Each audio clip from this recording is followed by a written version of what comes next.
안녕하세요. 주 목사입니다. 매주 목요일 신앙서적 학원을 추천하고 함께 은혜를 나누는 한권의 만나 34번째 시간입니다. 오늘 함께 나눌 책은 권현경 지음 로마서 산책입니다. 본서는 로마서의 말씀의 원뜻을 따라가며 그 의미를 꼼꼼히 읽어내려가면서 그간 잘못 받아들여졌던 복음의 의미와 사도 바울의 의도를 잘 드러내주는 책입니다.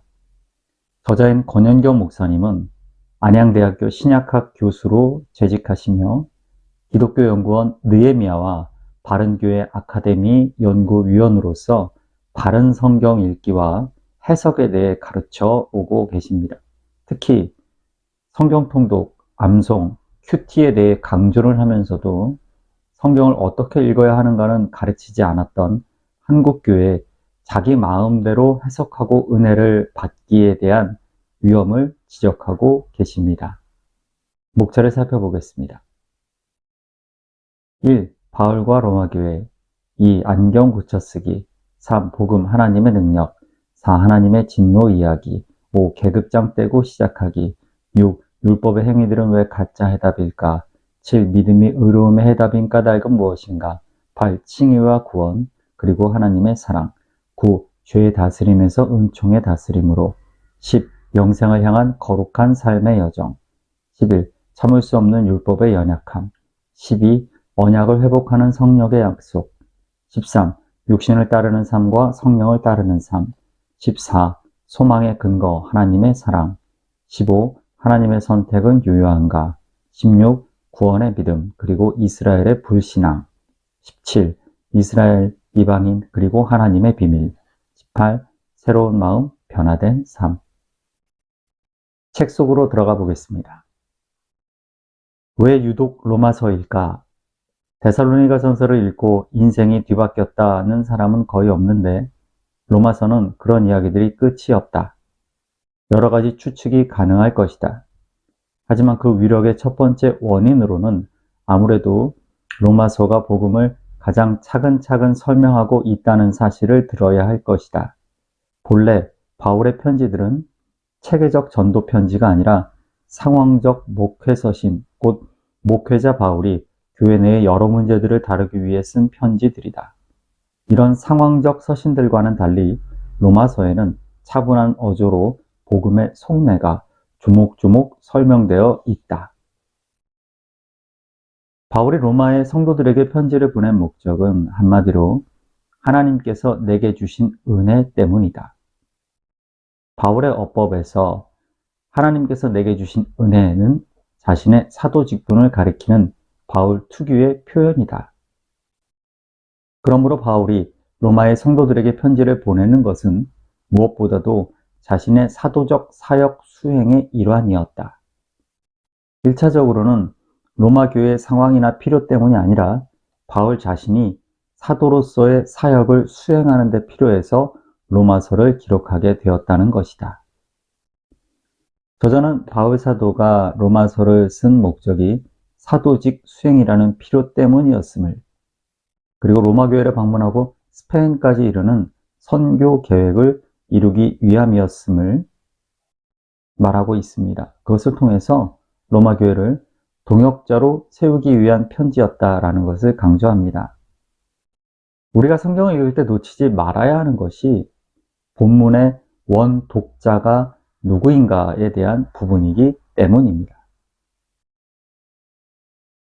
대부분의 신자들이 로마서를 읽는 것은 그것이 하나님의 말씀이라고 믿기 때문이다. 바울의 글이어서가 아니라 하나님의 말씀이기 때문에 읽는다는 이야기다. 이처럼 저자가 바울에서 하나님으로 바뀌면 독자 또한 정체를 바꾼다. 로마서의 독자는 더 이상 1세기 로마의 신자들이 아니라 바로 지금의 나다. 결국 우리는 로마서를 오래전 로마인들을 위한 바울의 편지로가 아니라 지금 나를 위한 하나님의 말씀으로 읽는다. 그렇다고 로마서가 바울의 그림을 부인하지는 않지만 바울이 아니라 누구라도 상관이 없다. 여러분이 나를 스페인으로 보내주면 좋겠다는 대목에 오면 그럴듯한 의미를 찾기 어렵다. 물론 영적 상상력을 발휘하여 내 삶의 스페인을 포착해내고 하나님이 그리로 가실 수 있도록 해야 하겠다라고 결심할 수도 있지만, 이쯤 되면 우리의 읽기는 꿈보다 해몽의 영역으로 넘어간다. 물론 이 해몽은 전적으로 내 마음이다. 어차피 바울의 본래 의도가 무의미한 상황이니 그냥 내가 그럴듯하다고 느끼는 방식으로 이해하고 적용하는 것이다. 나는 이러한 현상을 해석학적 우상숭배라 부른다. 황금 송아지를 만들어 놓고 그것을 하나님이라 불렀던 이스라엘처럼 내 생각의 송아지를 만들어 놓고 그것을 하나님의 말씀이라고 착각하는 행태다. 성경을 내 생각에 투영되는 거울로 삼고 본문의 이름으로 나 자신의 생각을 발견한 것뿐이다. 강단에서 외치는 설교든 골방에서 하는 묵상이든 오늘날 교회의 성경 읽기는 많은 부분 이러한 해석학적 우상 숭배로부터 자유롭지 않다. 적나라하게 말하면 내 마음대로 성경을 해석하고 은혜 받는데 익숙하다는 이야기다. 저자가 성경을 가르치는 신학자이자 교수로서 한국교회 강단에서 행해지는 혹은 교인 개개인이 예를 들어 큐티 묵상으로 은혜를 받는다라는 그런 행위들이 철저히 말씀의 뜻을 살피지 않고 그저 내 생각과 해석대로 은혜를 받는다는 것은 또 다른 우상숭배가 된다라는 지적입니다. 바울이 복음에 대해 그토록 자신만만한 것은 이 복음이 바로 하나님의 능력이기 때문이다. 복음을 한마디로 말하면 하나님의 능력이다. 바로 이런 이유로 인해 예수에 관한 소식은 복된 소식, 곧 사람들을 구원에 이르게 하는 메시지가 된다. 우리는 여기서 바울이 복음을 능력이라는 말로 정의하고 있음에 주목해야 한다. 복음과 복음 아닌 것을 구분하는 관건은 바로 능력, 곧 힘이다. 물론 이 능력은 막연한 힘이 아니라 구원에 이르게 하는 특정한 힘을 가리킨다. 힘의 소유 여부가 바로 복음과 비복음을 갈라놓는 시금석이 된다는 것이다. 기독교의 복음이 다른 사상들과 결정적으로 달라지는 부분은 이 고통으로부터 벗어나는 방식에 있다. 불교가 그 해답을 해탈이라 부르듯 기독교는 그 해답을 구원이라 부른다. 신학적 무게에 눌려 본래의 느낌이 무뎌진 감이 있지만 구원이란 말의 기본적 의미는 구출이다. 우리가 헤엄을쳐 고통의 바다를 건너가는 것이 아니라 바깥에 누군가가 고통의 바다에서 허우적거리는 우리를 구출하는 것이다. 그러므로 문제 해결의 실마리는 우리 속에 있지 않다. 우리는 스스로를 구출할 수 없으며 유일한 해결 가능성은 우리 밖으로부터 누군가가 와서 우리를 건져내는 것이다. 물론 이 누군가란 인간의 세계와 삶을 창조하신 분, 그래서 어긋난 삶의 조직을 수리할 능력을 가진 하나님뿐이다. 그러므로 기독교의 구원 이야기는 세계의 창조자이신 하나님이 직접 인간의 삶 속으로 찾아와 세계의 잘못된 부분을 제대로 만드는 이야기다.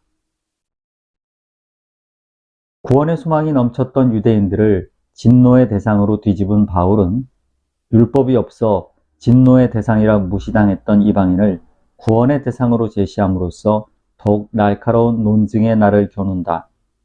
율법을 갖지 않은 이방인이라도 본성으로 율법이 요구하는 바를 행한다면 자신이 스스로에게 율법이 된다.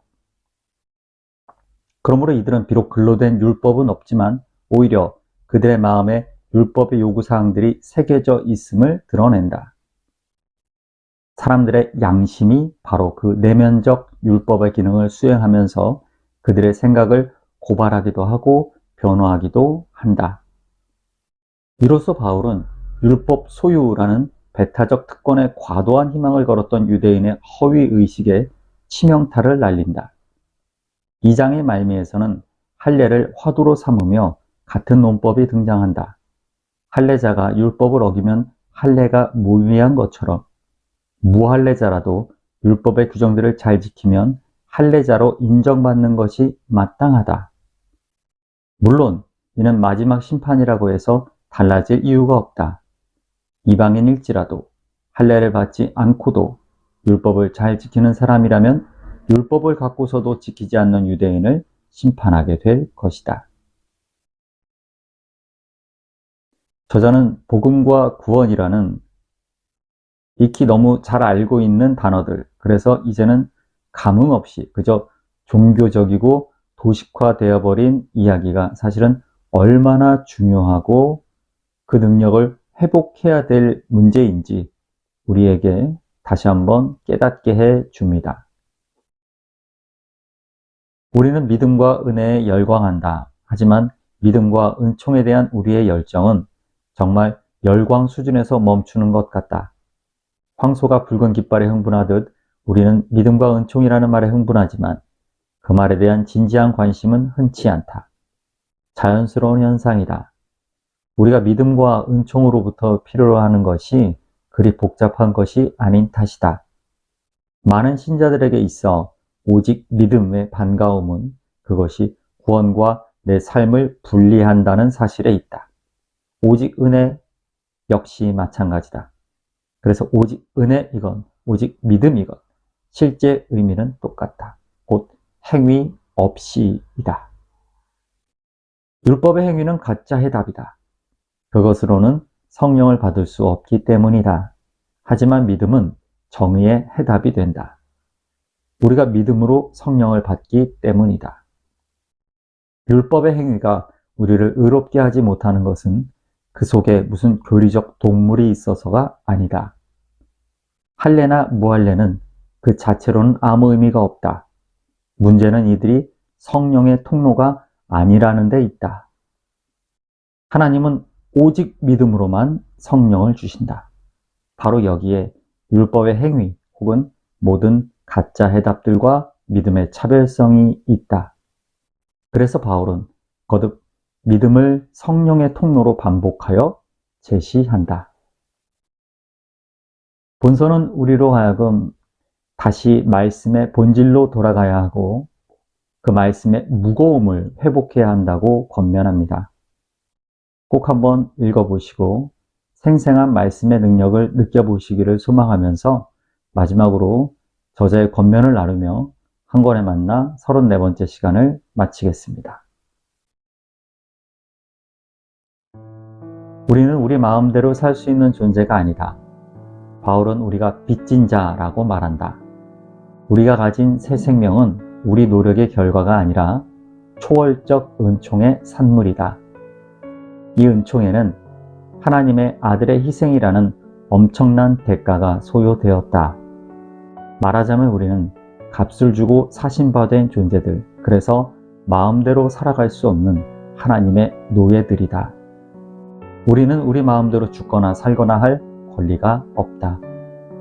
그리스도께서 우리를 위해 죽었다가 다시 살아나셨고 이로써 그분은 죽은 자와 산 자의 주님이 되셨기 때문이다. 우리를 죄와 사망에서 건지신 것은 육신이 아니라 생명의 성령이다. 그렇다면 육신의 욕망을 버리고 성령을 따라 사는 것이 당연하다. 갈라디아서의 표현처럼 우리가 성령으로 생명을 얻은 것이라면 성령으로 살아가는 것이 마땅합니다. 우리는 육신에게 빚진 자들이 아니며 따라서 육신을 따라 살아가서는 안 된다. 평안한 저녁 되시고요. 교회에서 뵙겠습니다. 감사합니다.